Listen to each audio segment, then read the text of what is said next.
Dito po ang pagkakasulat sa ating wika mula sa aklat ng Korinto, Kabanata 10, Talata 13. Wala pang pagsubok na dumating sa inyo na didinanas ng lahat ng tao, tapat ng Diyos. At hindi niya pinitulot na kayo subukin ng higit sa inyo makakaya. Sa halip, pagdating ng pagsubok, bibigyan niya kayo ng lakas upang mapagtagumpayan iyon. Mga kapatid, sa Panginoon ang salita ng Diyos. Binibigay sa atin ang mainam na panahon at pagkakataon na kanyang salita ay dumating sa ating puso at patuloy po natin maranasan na may Diyos na nagbibigay ng tagumpay sa kabila ng mga problema at pagsubok na pinagdaraanan ng ating buhay. Kahit po tayo anak ng Diyos, hindi po tayo exempted sa mga problema ng buhay. Kapag tumaas ang bilihin, kahit anak ka ng Diyos, apektado ang iyong pusa. Ano man ang sitwasyon na mangyari sa ating paligid, kahit po tayo anak ng Diyos, kapag bumaha, kailangan kang lumangoy upang makaligtas sa baha. So, ibig sabihin mga kapatid, samantalang nabubuhay pa tayo dito, kaagibat po ng buhay na ito ang problema at pagsubok na pwede natin pagdaanan. Subalit sa oras na ito, nais ko pong ihatid sa inyong puso yung salitang kaya mong pagtagumpayan ang mga pagsubok na darating sa iyong buhay. Pagsubok, kaya mo yan. Paano po natin kakayanin mga kapatid? Sa pamamagitan ng kanyang salita na kanyang tinihamig sa ating puso. Sabi ni Pablo Apostol sa Iglesia ng Corinto, wala pang pagsubok na dumating sa inyo na dinanas ng lahat ng tao, tapat ang Diyos. At hindi niya pinitulot na kayo subukin ng higit sa inyong makakaya. Ito po yung katiyakan mga kapatid. Lahat ng problema at pagsubok na ating pinagdaanan, napagdaanan kaya ng mga taong nauna sa atin. At sila po'y nakarating sa lugar ng tagumpay. Bakit? Wala pong pagsubok na ipapahintulot ng Diyos na hindi mo kaya. Ganyan din naman tayo sa ating mga anak ng magulang. Hindi natin ipagkukuhat sa ating mga anak ang isang bagay na alam natin hindi na kaya. At kung minsan nakikita natin na hihirapan siya, ano ang gagawin natin? Iaabot mo ang iyong kamay, tutulungan mo siya sapagkat nais mong magtagumpay ang iyong mahal sa buhay. Pinahihintulugan ng Diyos o pinagkakatiwalaan ka na dumaan sa trials ng buhay. Trials put God's power on display. Kapag dumaan po tayo sa pagsubok ng buhay at natili tayong nakakapit sa Kanya, kitang-kita natin ang kapangyarihan ng Diyos at tayo mismong tatayo sa harapan ito't sasabihin natin walang bagay na mahirap sa Diyos. Amen. Amen. Sa aklat po ng Genesis chapter 22, dumating sa isang mabigat na pagsubok si Abraham bago po siya nakapasa at tawaging Father of many nations. Ano ang pagsubok na kanyang pinagdaanan? Nang sabihin sa kanya ng Diyos na ganito, magpunta ka sa lupain ng Moriah, umakyat kayo sa bundok na ituturo ko sa iyo at ihandog mo sa akin ang iyong pinakamamahal na anak na si Isaac. Alam ni Abraham, sa aklat po ng lumang tipan, kapag sinabi ni handog mo sa akin, kailangan patayin, kailangan sunugin, at ang hinihingi po ng Diyos, yung kanyang minamahal na anak. At alam ni Abraham, iyon po ang patakaran ng Diyos sa lumang tipan. Kailangan mapatay ang ihahandog. Pero alam po ba ninyo, hindi nagkatubili si Abraham. Sabi ng Genesis chapter 22 verse 3, kinabukasan maagang umangon si Abraham at sumakay sa asno, kasama si Isaac at ang dalawang aliping lalaki, may dala silang kahoy na panggatong. Matapos ang 3 araw na paglalakbay, nakarating po sila sa dagong kanilang patutunguhan. At nang makarating doon Diyos na ihandog ang kanyang anak, gumawa po si Abraham ng dambana, tinalian ang kamay ng kanyang anak, kinuha yung pagaling upang italak sa dibdib ng kanyang anak. Pero alam po ba ninyo, sinansala siya ng Diyos. Sabi po dito mga kapatid ay ganito, nang sasaksakitan niya ang bata, tinawag siya ng anghel ni Yahweh mula sa langit ay sinabi, Abraham, Abraham, wag mong patayin ang bata, wag mo siyang saktan. Naipakita mo ng handakang sunod sa Diyos sapagkat hindi mo pinagkait sa Kanya ang kaisa-isa at pinakamamahal mong anak. Hindi na mamamatay ang anak mo at papalain ko pa ang salilahi ng iyong anak. Matapos ang mabigat na pagsubok na napagtagumpayan ni Abraham dahil sa pagsunod sa kalooban ng Diyos, ano po ang kapalit ito mga kapatid? Tagumpay sa buhay ng kanyang anak, tagumpay sa buhay ng kanyang salilahi. Kaya kung dumarating man kayo ngayon sa pagsubok, huwag kayong bibitaw, huwag kayong titigil, pagsubok kaya mo yan. Pagkatapos ng iyong pagsubok, ang kasunod yan, masaganang biyaya mula kay El Shaddai. Sabi ng 1 Peter chapter 1 verse 7, ang ginto na nasisira ay tinararaan sa apoy upang malaman kung talagang dalisay. Gayon din naman ang inyong pananampalataya na higit kayo sa ginto ay pinararaan sa pagsubok upang malaman kung talagang tapat. Sa gayon kayo papupurihan, dadakilain at parangalan sa araw na mahayag si Jesucristo. Ang unang dahilan kung bakit pinapahintulot ng Diyos na ang ating buhay pananampalataya ay dumaan sa trials and testing to prove the reality of our faith. And to teach absolute obedience.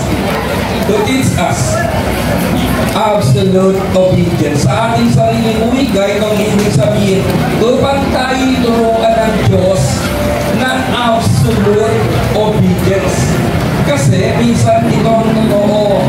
Kapag nasa gawain ka ng Diyos, ang bait mo. Hello? Kapag nasa loob ng simbahan, ang babait natin. Pero pag wala na tayo sa simbahan o gawain, yung iba na ang ugali. Dapat hindi ganon mga kapatid. Dapat nasa simbahan ka, nasa palengke ka, nasa trabaho ka, nasa LRT ka, naglalaga ka, parehas ang ugali mo, ugaling Kristiyano. Bakit? Ang Diyos 24 hours nakatingin sa lahat ng bagay na ginagawa ng ating buhay. Tinutuloy down pride or to humble us. Ipinapahintulot ng Diyos na dumaan tayo sa testing to keep down pride. Sabi ng Deuteronomy chapter 8 verse 2 and 3, alalahanin niyo kung paano niya kayo pinatubayan sa ilang sa loob ng 40 taon upang matuto kayong magpakumbaba. Sinubok na kayo kung susundin ninyo siya. Tinuruan nga kayong magpakumbaba, ginutom niya kayo bago binigyan ng mana, isang pagkain hindi nyo kilala ng inyong mga ninuno. Ginawa niya ito upang ipakilala sa inyo ng tao hindi lamang nabubuhay sa pagkain, kundi sa salita rin naman ni Yahweh. Why? Kahit gaano kaganda ang tinig mo, isang basong malamig na tubig lang ang katapat niyan.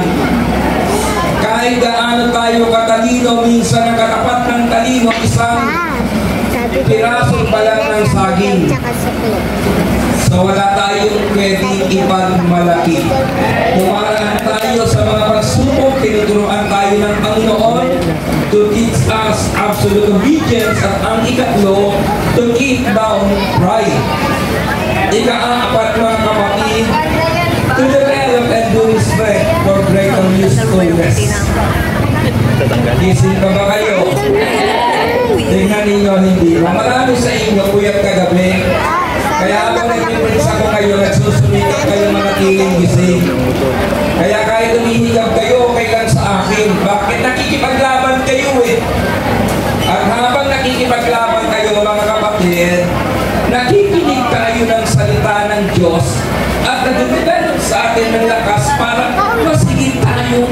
gamit-gamit sa Panginoon. Kaninang umaga, nabasa ko yung mga blessings o ibibigay kay Carlos Yulo.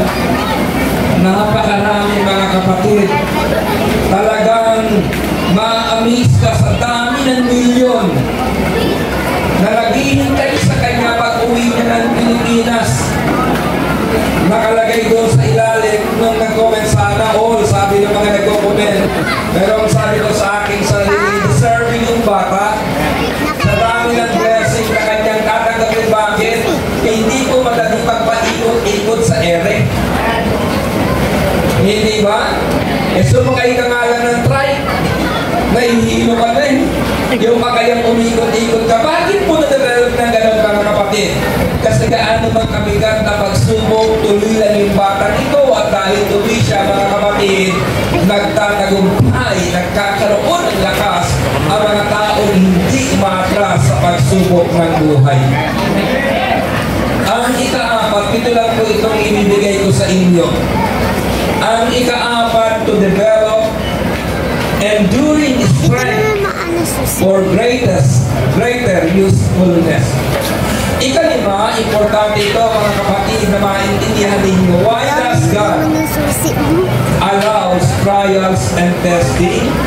Ang ika-lima ay to prove to us the sufficiency of His grace, o sa ating sariling wika, upang patunayan sa atin ang kasapatan ng kanyang biyaya.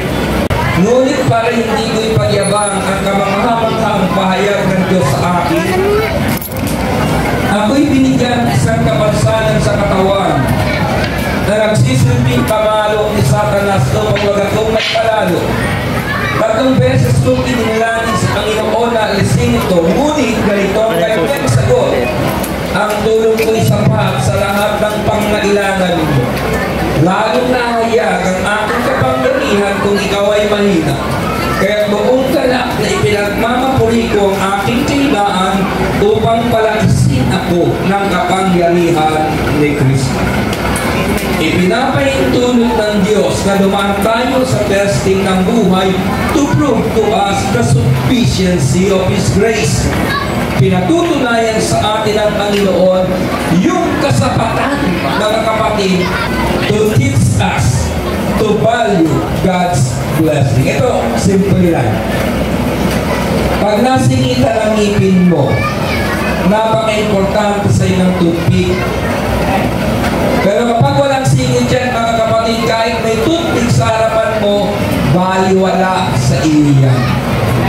Kapag mayroon po tayong pangangailangan, mga kapatid, sa sandali iyan, nakikita natin ang napapahalagahan natin ang blessing ng Panginoon. Last week, nakakita ko ng 2 paru-paro na lumilipad po. Gandang-ganda ako sa kanilang mga pakpak. May kulay orange, combination ng yellow and blue. At talagang kitang-kita yung pagkakapantay. Pero alam mo ba ninyo mga kapatid, nang research ko, ang ganung uri ng paru-paro, 47 days lang ang buhay na kanilang itatagal. Napakaganda ng paru-paro. Napakaganda ng pakpak niya. Pero 47 days lang ang kanyang buhay. Kusa na siyang kakapusin ng hininga at kusa na po siyang malalaglag at namamatay, aapakan ng ating mga paa. Isipin niyo, kaya mo bang magkulay ng pakpak ng paru-paro? Finally, ay ganito. Ikapito. Basahin ko muna sa inyo mga kapatid, why does God allows trials and testing to prove the reality of our faith, to teach us absolute obedience, to keep down pride, to develop enduring strength for greater usefulness, to prove to us the sufficiency of His grace, to teach us to value God's blessing. At ang ikapito mga kapatid, trials make you a better person. God allow trials to build inner strength, endurance, the key to become us a better person. Ang ikapito, make you a better person. Sa mga trials ng buhay, nagiging mabuti kang tao. Sabi ng aking lola, nung pinalalaki kami, madaling maging tao, mahirap magpagkatao. Pero alam ko ba rin yun, mga kapatid, natutunan ko yan kung paano magpagkatao sa mga magitan ng mga pagsubok na itinutulot ng Diyos. Hinuhuli ba tayo ng Diyos na magkaroon ng magandang ugali, kaya nagiging blessing tayo sa buhay ng iba. Amen. Hindi dahil sa mabait tayo, mabuti tayo. Dahil may Diyos nagbibigay sa atin ang pagkakataon na ang buhay maranasan natin ang testing, pero naranasan natin na hindi tayo iniiwan, pinababayaan ng Panginoon.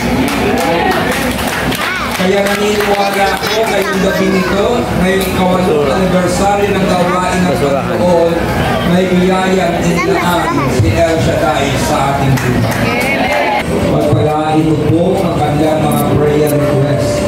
Ang mga taong nasa isipan na ngayon, ang aming mga mahal sa buhay na kailangan ng kalakasan at nalusugan na galingan, mananagaling sa iyo. Ang aking mga kapatid dito, na kailangan po na kagalingan mula ulong ng talampan. Ama, sa pangalan ni Jesus ng Nazareth, patuloy po namin hiling malayang kilos ng iyong kapangyarihan na magbibigay ng kagalingan sa kanyang laman, buto at dugo, ang pangalan ni Jesus. Pagpalain mo rin po ang kanilang mga pangarap sa buhay para sa kanilang mga mahal. Pangarap na makarating sa bukas sa isang malinawang matagumpay. Pagpalain ang lahat ng kanilang handog sa iyong gawain. Pero naman, ng anak ng Espiritu Santo, Amen. Give thanks.